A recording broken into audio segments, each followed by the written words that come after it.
Hi all, this is Abhay from Propwise. 2024-ൽ CUET PG, IIT JAM, TISNET മുതലായ PG entrance exam target ചെയ്ത് prepare ചെയ്യാൻ ആഗ്രഹിക്കുന്ന ആളുകൾക്കായി പ്രൊപ്പോയ്സ് സംഘടിപ്പിക്കുന്ന free online workshop. കൂടുതൽ വിവരങ്ങൾക്കായി താഴെ കൊടുത്തിരിക്കുന്ന ഡിസ്ക്രിപ്ഷൻ ചെക്ക് ചെയ്യുക. ഡിസ്ക്രിപ്ഷനിൽ കൊടുത്തിരിക്കുന്ന ഫോം ഫില്ല് ചെയ്ത് എത്രയും പെട്ടെന്ന് രജിസ്റ്റർ ചെയ്യുക. Which of the following statements are correct? ശരിയായിട്ടുള്ള സ്റ്റേറ്റ്മെന്റുകൾ തിരഞ്ഞെടുക്കാനാണ് പറഞ്ഞിട്ടുള്ളത്. Options: Debendranath Tagore carried forward the tradition of Rajaram Mohan Roy. Brahma Samaj did not made efforts to reform Hindu religion. Paramahamsa Mandali began reforms in Bombay. Swami Vivekananda popularized Vedanta as fully rational. Ramakrishnan Paramahamsa was disciple of Swami Vivekananda. ഇതില് ശരിയായിട്ടുള്ള സ്റ്റേറ്റ്മെന്റുകൾ ഏതൊക്കെയാണ്? അപ്പൊ നമുക്ക് തെറ്റായിട്ടുള്ളത് അറിയാമെങ്കിൽ അത് eliminate ചെയ്തുകൊണ്ടും ഉത്തരത്തിലേക്ക് നമുക്ക് എത്താം. ഇവിടെ നോക്കുക, ഫസ്റ്റ് ഓപ്ഷൻ നോക്കുക, Debendranath Tagore carried forward the tradition of Rajaram Mohan Roy. ആ സ്റ്റേറ്റ്മെന്റ് ശരിയാണല്ലോ. കാരണം രാജാറാം മോഹൻ റോയിയുടെ ബ്രഹ്മസമാജിന്റെ ട്രഡീഷൻ അത് പിന്നീട് മുന്നോട്ട് കൊണ്ടുപോകുന്നത് ദേവേന്ദ്രനാഥ് ടാഗോർ ആണ്. ആദ്യ ബ്രഹ്മസമാജ് ഫൗണ്ടർ ആയിട്ട് ദേവേന്ദ്രനാഥ് ടാഗോർ ആണ് വരുന്നത്. അപ്പോൾ ഫസ്റ്റ് സ്റ്റേറ്റ്മെന്റ് ശരിയാണ്. അപ്പോൾ എ വരുന്നത് എല്ലാത്തിലും എ ഉണ്ട്. അപ്പോൾ നമ്മൾ ഓൾറെഡി അത് ശരിയാണ്. പിന്നെ അതിനെപ്പറ്റി രണ്ടാമത് ചിന്തിക്കേണ്ട ആവശ്യമില്ല. ബാക്കി ഓപ്ഷൻസ് കൺസിഡർ ചെയ്യുക. And Brahmo Samaj did not made efforts to reform Hindu religion. ശരിയാണോ? ഡിഡ് നോട്ട് എന്നാണ് പറയുന്നത്. ബ്രഹ്മസമാജം ഹിന്ദു റിലീജിയനിലെ റിഫോമിന് വേണ്ടി ഒന്നും എഫേർട്ട് ഇട്ടിട്ടില്ല. തെറ്റാണ്. റിലീജിയനിലെ റിഫോം കൊണ്ടുവരിക, ഹിന്ദു റിലീജിയനിലെ റിഫോം ആണ് ഇത്തരത്തിലെ സോഷ്യൽ റിഫോമുകളുടെ ഒക്കെ ലക്ഷ്യം എന്ന് പറയുന്നത്. അപ്പോൾ തുടക്കം ഈ സോഷ്യൽ റിഫോം മൂവ്മെന്റുകളൊക്കെ തുടങ്ങുന്നത് അങ്ങനെയാണ്. അപ്പോ ഒബ്വിയസ്ലി ബ്രഹ്മസമാജം it made efforts to reform Hindu religion. അപ്പോ ബി സ്റ്റേറ്റ്മെന്റ് തെറ്റാണ്. അപ്പൊ ബി സ്റ്റേറ്റ്മെന്റ് വരാത്ത ഓപ്ഷൻസ് എന്ന് പറയുന്നത് 3ഉം 4ഉമാണ്. അപ്പൊ 1ഉം 2ഉം നമുക്ക് ക്യാൻസൽ ചെയ്യാം, 3ഉം 4ഉം എടുക്കാം. ആൻഡ് ഇതില് നമുക്ക് ഡിയും ഇയും ആണ് കൺഫ്യൂഷൻ വരുന്നത്. സി രണ്ടിലും ഉണ്ട്. അപ്പോൾ സി എന്ന് പറയുന്ന സ്റ്റേറ്റ്മെന്റ് ശരിയാണ്. Paramahansa Mandali began reforms in Bombay. അതായത് പരമഹംസ മണ്ഡലിന്റെ പ്രവർത്തനങ്ങൾ തുടങ്ങുന്നത് ബോംബെയിൽ റിഫോംസ് വഴിയാണ് എന്നാണ്. ആ സ്റ്റേറ്റ്മെന്റ് ശരിയാണ്. ആൻഡ് ഡിയും ഇയും നോക്കുകയാണെങ്കിൽ നോക്കൂ, Swami Vivekananda popularised Vedanta as fully rational and Ramakrishna Paramahansa was disciple of Swami Vivekananda. Ramakrishna പരമഹംസയായിരുന്നു സ്വാമി വിവേകാനന്ദ ഡിസൈപ്പിള്. നേരെ തിരിച്ചാണ് വേണ്ടുന്നത്. Swami Vivekananda was disciple of Ramakrishna Paramahansa. അപ്പോൾ ഈ തെറ്റാണ്. അപ്പൊ നമുക്ക് ഈ സ്റ്റേറ്റ്മെന്റ് ക്യാൻസൽ ചെയ്യാം, അല്ല ഈ ഓപ്ഷൻ ക്യാൻസൽ ചെയ്യാം. നമുക്ക് ഉത്തരത്തിലേക്ക് എത്താം. 3 ഓപ്ഷൻ ബി, ഓപ്ഷൻ 3 നമ്മുടെ ആൻസർ എന്ന് പറയുന്നത്. അതായത് ACD ആണ് കറക്റ്റ് ആയിട്ട് വരുന്നത്. അതായത് Debendranath Tagore carried forward the tradition of the Rajaram Mohan Roy and 1866 ഈ ബ്രഹ്മസമാജിന് സ്പ്ലിറ്റ് ഉണ്ടാവുകയാണ്. ആദി ബ്രഹ്മസമാജ് എന്നും ബ്രഹ്മസമാജ് ഓഫ് ഇന്ത്യ. അപ്പം ആദി ബ്രഹ്മസമാജ് ഫൗണ്ട് ചെയ്തിട്ടുള്ളത് ദേവേന്ദ്രനാഥ് ടാഗോറും and Brahmo Samaj of India found ചെയ്തിട്ടുള്ളത് കേശവ് ചന്ദ്ര സെന്നുമാണ്. ഇതില് രാജാറാം മോഹൻ റോയുടെ ബ്രഹ്മസമാജത്തിന്റെ അതേ ട്രഡീഷൻ മുന്നോട്ട് കൊണ്ടുപോകുന്നത് ആദി ബ്രഹ്മസമാജ് ദേവേന്ദ്രനാഥ് ടാഗോർ ആണ്. ഓക്കെ. ആൻഡ് ഇനി Brahmo Samaj did made efforts to reform Hindu religion and Paramahansa Mandali began reforms in Bombay and ഇതിന്റെ ലീഡേഴ്സ് എന്ന് പറയുന്നത് ദുർഗാദാസ് മേത്താജി ആൻഡ് ദദോബ പാണ്ഡുരംഗ് ആണ്. 1849 കൂടിയിട്ടാണ് ഈ ഒരു പരമഹംസ മണ്ഡലി എന്ന് പറയുന്ന ഒരു സീക്രട്ട് സൊസൈറ്റി ബോംബെയിൽ ഫൗണ്ട് ചെയ്യുന്നത്. And Swami Vivekananda popularised Vedanta as fully rational. അപ്പോ സ്വാമി വിവേകാനന്ദ അദ്ദേഹമാണ് പോപ്പുലറൈസ് ചെയ്തു വേദാന്ത എന്ന് പറയുന്നത് റാഷണൽ ആണ് എന്ന് പറയുന്നത്. ആൻഡ് അദ്ദേഹത്തിന്റെ ഐഡിയാസ്, അതായത് വെസ്റ്റേൺ ഐഡിയോളജീസിൽ ഊന്നിയിട്ടുള്ള ഈ ഒരു അദ്ദേഹത്തിന്റെ ഈ ഒരു രീതി, അതായത് വേദാന്ത ഫുള്ളി റാഷണൽ ആണെന്നും അവതരിപ്പിക്കുന്ന ഒരു രീതിനെ പറയുന്നത് നിയോ വേദാന്ത എന്നാണ്. ആൻഡ് വിവേകാനന്ദയായിരുന്നു രാമകൃഷ്ണ പരമഹംസന്റെ ഡിസൈപ്പിൾ എന്ന് പറയുന്നത്. അപ്പോൾ ലാസ്റ്റ് സ്റ്റേറ്റ്മെന്റ് തെറ്റായത് അതുകൊണ്ടാണ്. ഓക്കെ.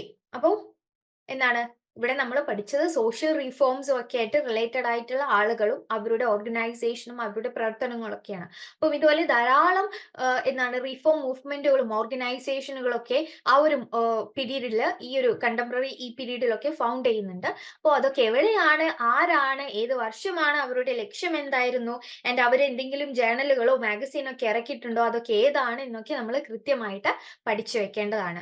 ഓക്കെ, ആൻഡ് അടുത്ത question, who started journal Kesari along with Tilak? ആരാണ് കേസരി എന്ന് പറയുന്ന ജേർണല് ബാലഗംഗാധര തിലകിനോടൊപ്പം നിന്നുകൊണ്ട് ഫൗണ്ട് ചെയ്തിട്ടുള്ളത് എന്നാണ് ചോദിച്ചിട്ടുള്ളത്, സ്റ്റാർട്ട് ചെയ്തിട്ടുള്ളത്. ഓപ്ഷൻസ് നോക്കാം. G V Joshi, Jyotiba Phule, G G Agarkar, R C Dutt. ഇതിന്റെ answer option 3 G G Agarkar ആണ്. ജി ജി ആഗാക്കറും ബാലഗംഗാധര തിലകും കൂടി ഒരുമിച്ച് ഏറെ നാളത്തെ ഫ്രണ്ട്ഷിപ്പ് ആണ്. അവര് പഠിക്കുന്ന കാലത്തൊക്കെ തന്നെ ഒരുമിച്ചാണ് പഠനമൊക്കെ പൂർത്തീകരിക്കുന്നത്. അങ്ങനെ ആ കാലഘട്ടം മുതലുള്ള കൂട്ടുകാരായിരുന്നു അവര്. പിന്നീട് അവർ ഒരുമിച്ച് 1881 ഈ കേസരി ന്യൂസ് പേപ്പർ മറാത്തി ലാംഗ്വേജിൽ ഫൗണ്ട് ചെയ്യുന്നത്. ആൻഡ് ജി ജി ആഗാക്കർ ആയിരുന്നു അതിന്റെ കേസരിന്റെ ഫസ്റ്റ് എഡിറ്റർ എന്ന് പറയുന്നത്.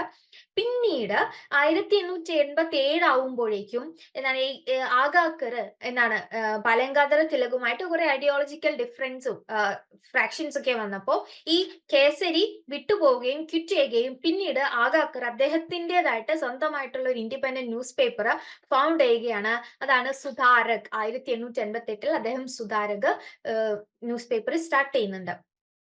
അപ്പോൾ കേസരി സ്റ്റാർട്ട് ചെയ്യുന്നതും ഇദ്ദേഹം 1881 തിലകിനോട് ഒപ്പം കൂടിയിട്ടാണ്. ആൻഡ് അടുത്ത question, religious reforms begun in Bombay in 1840 by? 1840-കളിൽ ബോംബെയില് റിലീജിയസ് റീഫോമിന് തുടക്കം കുറിക്കുന്നത് ആരാണ്?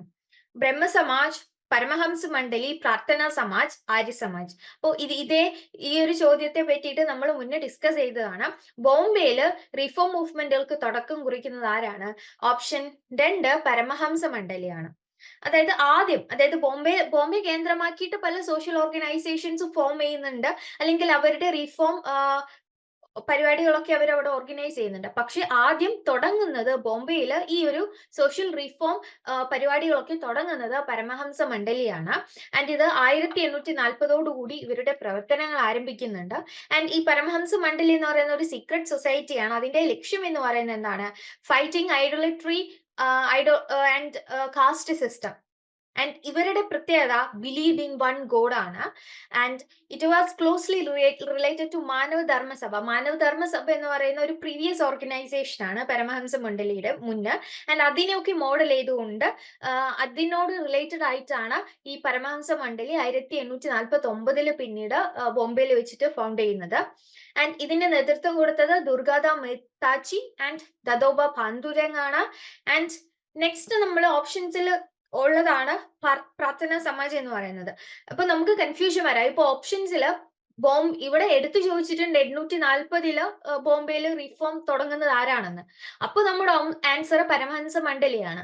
അല്ലാതെ ബോംബെയിൽ റീഫോം തുടങ്ങി എന്ന് പറഞ്ഞിട്ട് ഇത്തരത്തില് പ്രാർത്ഥന സമാജാവാം, ആര്യ സമാജാവാം, അല്ലെങ്കിൽ തുടങ്ങിയതല്ല. ബോംബെയിൽ റീഫോമുകൾക്ക് നേതൃത്വം കൊടുത്തിട്ടുണ്ട് എന്നൊക്കെ ചോദിച്ചാൽ ഇതെല്ലാം നമ്മൾ കൺസിഡർ ചെയ്യാവുന്നതാണ്. പക്ഷെ ഇവിടെ 840 ആരാണ് ചോദിച്ചിട്ടുള്ളത്? പരമഹംസ മണ്ഡലിയാണ്. ആൻഡ് ഈ പ്രാർത്ഥന സമാജ് ബോംബെയിൽ ഇത്തരത്തിൽ റിഫോം മൂവ്മെന്റുകൾ, റിഫോം പരിപാടികളൊക്കെ നടത്തുന്നത് എപ്പോഴാണ്? 1876-കളിലാണ്.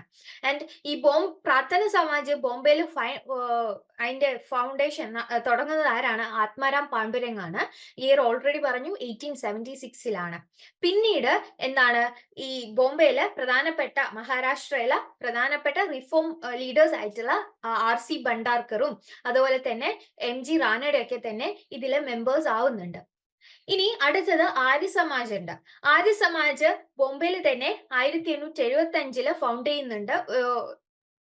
അതിന് നേതൃത്വം കൊടുക്കുന്നത് സ്വാമി ദയാനന്ദ സരസ്വതിയാണ്. ആൻഡ് ഇത് കാസ്റ്റ് സിസ്റ്റത്തിനെ എഗെയിൻസ്റ്റ് ആയിരുന്നു, വിഡോ റീമാരേജിനെ സപ്പോർട്ട് ചെയ്തിരുന്നു, ആൻഡ് എൻറ്റയർലി അവർ പ്രധാനമായും വുമൺ എംപവർമെന്റിനെ സപ്പോർട്ട് ചെയ്തിരുന്നു, പ്രൊമോട്ട് ചെയ്തിരുന്നു. അപ്പൊ ഇതൊക്കെ തന്നെ ബോംബെയിൽ ഫൗണ്ട് ചെയ്യുന്ന ഓർഗനൈസേഷനുകളാണ് വ്യത്യസ്ത പീരീഡുകളിൽ. അപ്പൊ ഇതൊക്കെ എപ്പോഴാണ്, എന്നാണ്, ആരാണെന്നൊക്കെ ഓർത്തു വെക്കുക. ആൻഡ് അടുത്ത ക്വസ്റ്റ്യൻ, ദയാനന്ദ സരസ്വതി ഓതേർഡ് നമ്മള് ഇപ്പൊ പറഞ്ഞതാണ് ദയാനന്ദ സരസ്വതി ആര്യ സമാജിന്റെ ഫൗണ്ടർ ആണ്. അപ്പൊ അദ്ദേഹത്തിന്റെ വർക്കാണ് ചോദിച്ചിട്ടുള്ളത്. ബഖാർ, സത്യാർത്ഥ പ്രകാശ്, രംഗഭൂമി ആൻഡ് സ്വരാജ്. ഇതിൽ ഏതാണ് correct answer?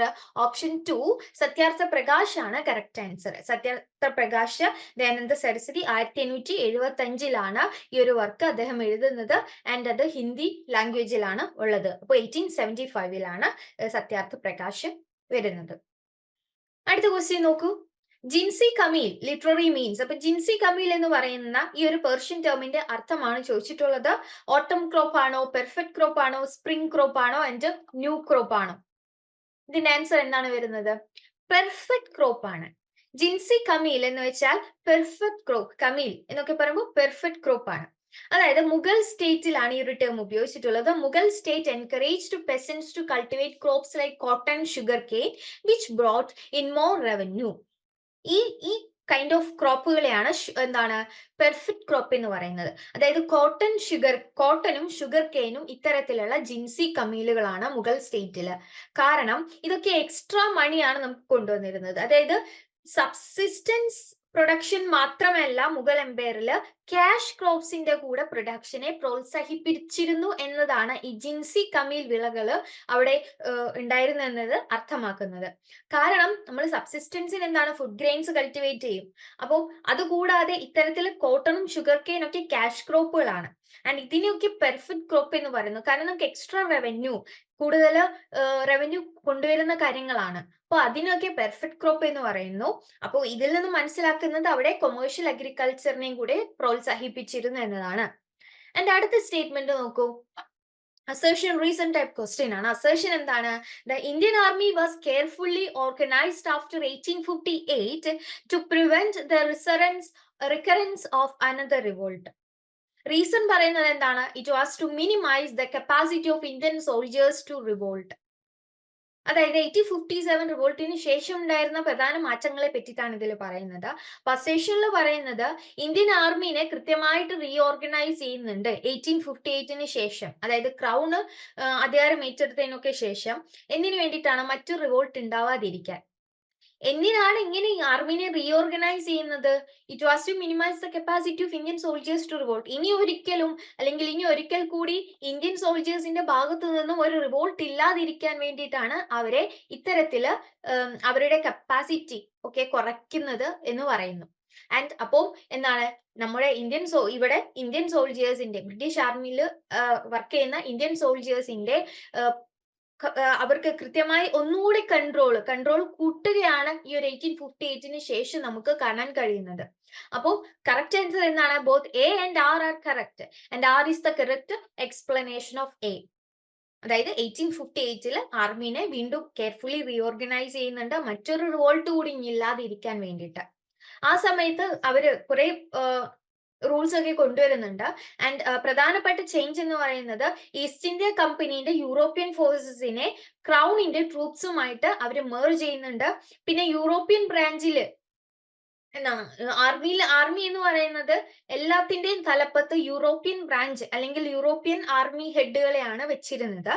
And Indian army അല്ലെങ്കിൽ ഇന്ത്യൻ സെക്ഷൻ ഉണ്ട്. അവരുടെ ഓർഗനൈസേഷൻ അല്ലെങ്കിൽ അവരെ പ്രധാനമായും ഓർഗനൈസ് ചെയ്യുന്നത് ഡിവൈഡ് ആൻഡ് റൂൾ പോളിസിന്റെ ബേസിലായിരുന്നു. ആൻഡ് ഇതൊക്കെ തന്നെ എന്തിനാണ് അവർ ചെയ്തത്? ഇന്ത്യൻ സോൾജേഴ്സ് ഇനിയൊരു റിവോൾട്ട് നടത്താതിരിക്കുന്നതിന് വേണ്ടിയിട്ടാണ്. ഓക്കെ. ആൻഡ് അടുത്ത question, which act established limited self government in Bengal, Madras, Bombay? ഏത് ആക്ട് വഴിയാണ് ബംഗാൾ, മദ്രാസ്, ബോംബെ പ്രസിഡൻസീസില് ലിമിറ്റഡ് സെൽഫ് ഗവൺമെന്റ് കൊണ്ടുവന്നിട്ടുള്ളത്? Act of 1892, Indian council act of 1861, local self government act of 1882 and Ilbert bill 1883. ഇതിന്റെ answer വരുന്നത് ഇന്ത്യൻ കൗൺസിൽ ആക്ട് ഓഫ് 1861 ആണ്. ഇത് കുറച്ചുകൂടി ഇന്ത്യക്കാരുടെ സപ്പോർട്ട് ബ്രിട്ടീഷ് ക്രൗണിന് അല്ലെങ്കിൽ ബ്രിട്ടീഷ് ഗവൺമെന്റിന് കിട്ടുന്ന തരത്തിലാണ് ഈ ഒരു ആക്ട് അവർ 1861 കൊണ്ടുവന്നിട്ടുള്ളത്. അപ്പം കുറച്ചുകൂടി ഇന്ത്യക്കാരെ അപ്പീസ് ചെയ്യിക്കുന്ന തരത്തിലാണ് ഈ ആക്ട് വന്നത്. ആൻഡ് ഈ ഒരു ആക്ടില് പ്രധാനമായും എക്സിക്യൂട്ടീവ് കൗൺസിൽ സിസ്റ്റത്തില് കുറെ ട്രാൻസ്ഫോർമേഷൻസ് കൊണ്ടുവന്നിട്ടുണ്ട്. ആൻഡ് നമ്മളുടെ ചോദ്യവുമായി ബന്ധപ്പെട്ട് വരാണെങ്കിൽ ഈ ബോംബെ, മദ്രാസ് ബംഗാൾ പ്രസിഡൻസീസിൽ കൃത്യമായും ലിമിറ്റഡ് എമൗണ്ട് ഓഫ് സെൽഫ് ഗവർണൻസിന് അവര് അംഗീകരിക്കുന്നുണ്ട്. എന്താണ്? The act restored the legislative powers to the Bombay and Madras presidencies that had been revoked by the Charter Act of 1833. And the new legislative councils for NWFP and Bengal and Punjab to be established. NWFP എന്നുള്ള north western frontier provinces. അപ്പോൾ ഇവിടെയൊക്കെ പുതിയ legislative കൗൺസിലുകൾ establish ചെയ്തു. ബോംബെ മദ്രാസ് പ്രസിഡൻസീസിലെ legislative powers restore ചെയ്യുകയും ചെയ്തിട്ടുണ്ട്. അപ്പോൾ ഇത്തരത്തിൽ ലിമിറ്റഡ് സെൽഫ് ഗവൺമെന്റ് അവിടെ, അല്ലെങ്കിൽ limited amount of self government അവിടെ വരികയാണ് ചെയ്യുന്നത്. ഓക്കെ, അടുത്ത ക്വസ്റ്റ്യൻ നോക്കൂ. അസേർഷൻ റീസെന്റ് ക്വസ്റ്റ്യൻ ആണ്. ആൻഡ് ഇത് നമ്മുടെ ലാസ്റ്റ് ക്വസ്റ്റ്യൻ ആണ്. അസേർഷൻ എന്താണ്? The Theosophical Society advocated revival of ancient religions. Reason എന്താണ്? Because Madam H.B. Blavatsky came to India. Okay, എന്താണ്? തിയോസഫിക്കൽ സൊസൈറ്റിനെ പറ്റിയിട്ടാണ് പറയുന്നത്. ആൻഡ് തിയോസഫിക്കൽ സൊസൈറ്റി എന്താണ് ഇവിടെ അഡ്വക്കേറ്റ് ചെയ്തിരുന്നത്? റിവൈവൽ ഓഫ് ആൻഷ്യൻ റിലീജിയൻസിനെ അഡ്വക്കേറ്റ് ചെയ്യുന്നു. ഓക്കെ, ആ സ്റ്റേറ്റ്മെന്റ് ശരിയാണ്. ആൻഡ് അതിന്റെ റീസൺ നോക്കൂ. എന്തുകൊണ്ടാണ് തിയോസഫിക്കൽ സൊസൈറ്റി ആൻഷ്യൻ റിലീജിയൻസിന്റെ റിവൈവലിനെ അഡ്വക്കേറ്റ് ചെയ്തത്? Because madam H.P. Blavatsky came to India. Madam H.P. Blavatsky ഇന്ത്യയിൽ വന്നതുകൊണ്ടാണോ അവര്, അല്ലെങ്കിൽ മാഡം ബ്ലാവസ്കി വന്നിട്ടാണോ ഇവിടെ ഇന്ത്യയിൽ ആൻഷ്യൻ റിലീജിയൻസിന്റെ റിവൈവൽസത്തിന് വേണ്ടി അഡ്വക്കേറ്റ് ചെയ്തത്? ആൻഡ് മാഡം ബ്ലാവസ്കി വന്നതുകൊണ്ടുമല്ല. എന്താണ് ഇവിടെ ഈ ഒരു റീസൺ? അപ്പോൾ നമുക്ക് എന്താണ് അസേർഷന്റെ എക്സ്പ്ലനേഷൻ ആയിട്ട് എടുക്കാനും പറ്റില്ല. അപ്പൊ നമുക്ക് ആൻസറിലേക്ക് പോവാണെങ്കിൽ എങ്ങനെ വരും? Both A and R are true, but R is not the correct explanation of A. അതായത് തിയോസഫിക്കൽ സൊസൈറ്റി അഡ്വക്കേറ്റഡ് എന്താണ്? റിവൈവലിസം ഓഫ് ആൻഷ്യൻ ഇന്ത്യൻ റിലീജിയൻസിന്റെ റിവൈവലിസം, അല്ലെങ്കിൽ അതിന്റെയൊക്കെ ഒരു കൈൻഡ് ഓഫ് എന്താണ് റിവൈവൽ ആണ് അവർ അഡ്വക്കേറ്റ് ചെയ്തിട്ടുള്ളത്.